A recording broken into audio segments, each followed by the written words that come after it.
ഓരോ ക്ഷേത്രത്തിലും കൃത്യമായ കണക്കുകളോടെയാണ് കൊടിമരം സ്ഥാപിക്കുന്നത്. അതുകൊണ്ട് തന്നെ ക്ഷേത്ര ദർശനത്തിലെ ഒരു പ്രധാന ഘടകമാണ് ധ്വജസ്തംഭ വന്ദനം. ഇനി ഇന്നത്തെ ദീപാരാധന കാഴ്ചയ്ക്കായി ക്ഷേത്രാങ്കണത്തിലേക്ക് പോകാം.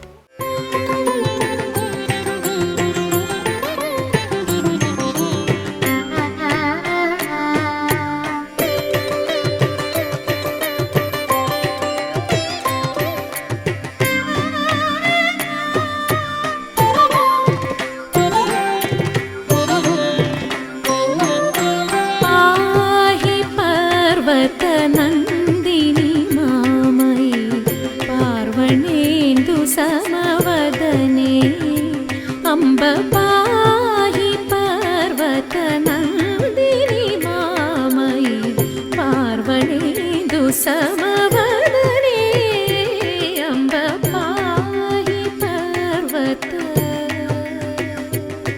നന്ദിനി.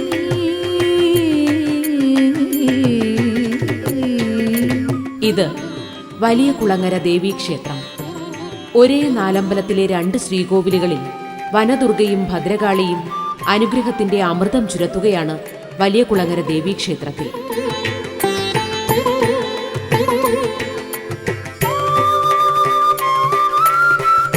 കൊല്ലം ജില്ലയിൽ ഓച്ചിറയ്ക്കടുത്ത് വലിയ കുളങ്ങരയിലാണ് ഈ ദേവീക്ഷേത്രം കുടികൊള്ളുന്നത്. പ്രശസ്തമായ ഓച്ചിറ പരബ്രഹ്മക്ഷേത്രത്തിന് 3 കിലോമീറ്റർ തെക്കുമാറി ദേശീയപാതയുടെ ഓരം ചേർന്നാണ് വലിയ കുളങ്ങര ദേവീക്ഷേത്രം.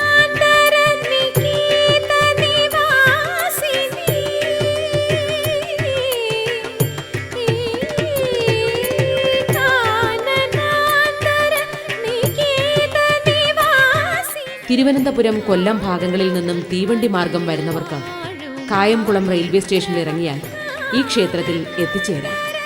റോഡ് മാർഗം വരുന്ന ഭക്തജനങ്ങൾക്ക് ദേശീയപാതയിൽ ഓച്ചിറയിലോ വലിയ കുളങ്ങര ദേവീക്ഷേത്ര സമീപത്തോ ഇറങ്ങി ക്ഷേത്രത്തിൽ എത്തിച്ചേരാവുന്നതാണ്.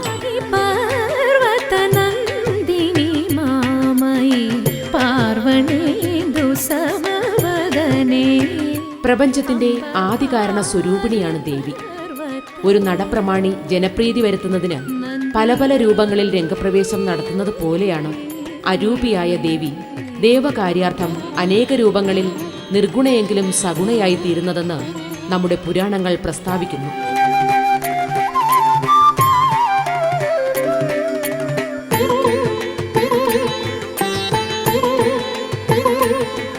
വലിയ കുളങ്ങര ദേവീക്ഷേത്രത്തിൽ ദുർഗാദേവിയും ഭദ്രകാളിയും ഒരേ സമയം ഭക്തജനഹിതാർത്ഥം പരിലസിക്കുന്നു. ദേവിയുടെ തന്നെ 2 രൂപങ്ങളിൽ ഇവിടെ ഭക്തജനങ്ങൾക്ക് ഒരേ സമയം ദർശനം സാധ്യമാകുന്നത് പവിത്രമായി കണക്കാക്കുന്നു.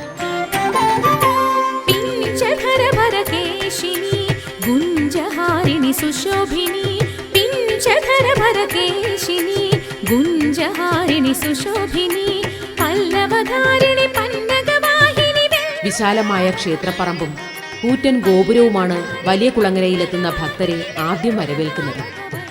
ശില്പാലങ്കാര ഭൂഷിതമായ ഗോപുരം കടന്ന് മനസ്സിൽ ദേവീമന്ത്രവുമായി എത്തുന്ന ഭക്തൻ നീണ്ട നടപ്പന്തൽ പിന്നിട്ട് സർവാനുഗ്രഹദായികളായ ദേവീസവിധത്തിൽ എത്തിച്ചേരുന്നു.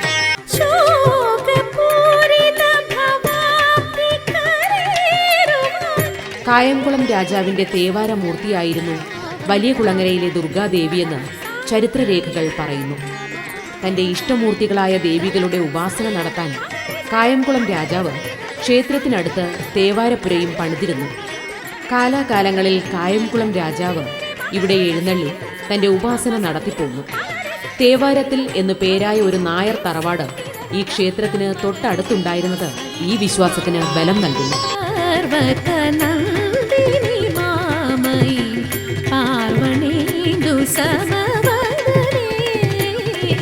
കായംകുളം രാജാവിന്റെ ഭരണകാലത്ത് ക്ഷേത്രകാര്യങ്ങൾ മുറയ്ക്ക് നടത്തുന്നതിനായി ചങ്ങൻകുളങ്ങര തെങ്ങിണ ഇല്ലത്ത് നാരായണൻ പോറ്റിയെ ഊരാൺമയായും തന്ത്രി മുഖ്യനായും രാജാവ് നിയമിച്ചു ഉത്തരവായി.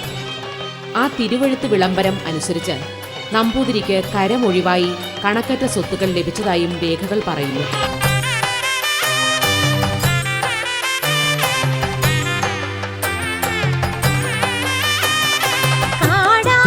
കാലാന്തരത്തിൽ അമ്പലപ്പുഴ രാജാവ് കായംകുളത്തെ ആക്രമിച്ചു. പരാജയ ഭീതി പൂണ്ട കായംകുളം രാജാവ് തന്റെ തേവാരമൂർത്തികളായ ദേവിമാരുടെ പാതാരവിന്ദങ്ങളിൽ പ്രാണരക്ഷാർത്ഥം അഭയം തേടി. വലിയ കുളങ്ങര ദേവീക്ഷേത്ര സന്നിധിയിൽ 3 ദിവസം താമസിക്കുകയുമുണ്ടായി. പിന്നീട് ദേവീദാസനായ കായംകുളം രാജാവ് ക്ഷേത്രസന്നിധി വിട്ട് കായംകുളം കായൽക്കരയിലെത്തി. അവിടുത്തെ മുക്കുവപ്പടയുടെ സഹായത്തോടെ കായൽക്കര മുറിച്ച് കടലും കായലുമായി ബന്ധിപ്പിക്കുകയുമുണ്ടായി. ഇത് കായംകുളത്തെ കടൽവെള്ളത്തിൽ മുക്കി അമ്പലപ്പുഴ രാജാവിനോട് തന്റെ പ്രതികാരം തീർത്തതാണ് എന്നും പറയപ്പെടും. ഒരു വ്യാഴവട്ടക്കാലം വലിയ കുളങ്ങര ദേവീക്ഷേത്രം അനാഥമായി കിടന്നു.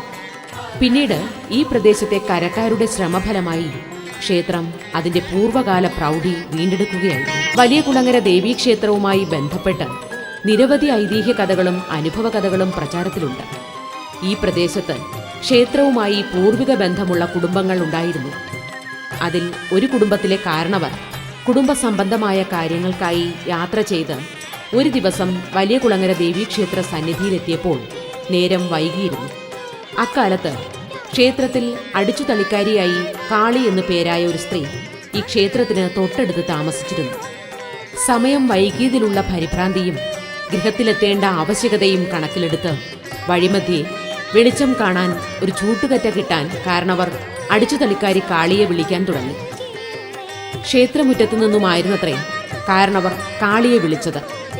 ഏറെ നേരം വിളിച്ചിട്ടും അടിച്ചുതളിക്കാരിയെ കാണാത്തതിന്റെ മനോവ്യഥയോടെ നിൽക്കുമ്പോൾ പെട്ടെന്ന് ചൂട്ടുകറ്റയും തെളിച്ചുകൊണ്ട് കാളി കാരണവരുടെ മുന്നിലെത്തി.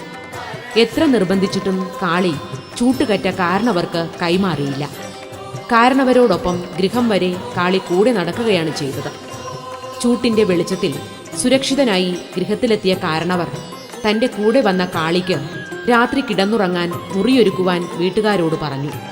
മുറിയൊരുക്കി വീട്ടുകാർ വന്നു നോക്കിയപ്പോൾ മുറ്റത്ത് ചൂട്ടുകറ്റയുമായി നിന്ന കാളിയെ കാണാനുണ്ടായിരുന്നില്ല.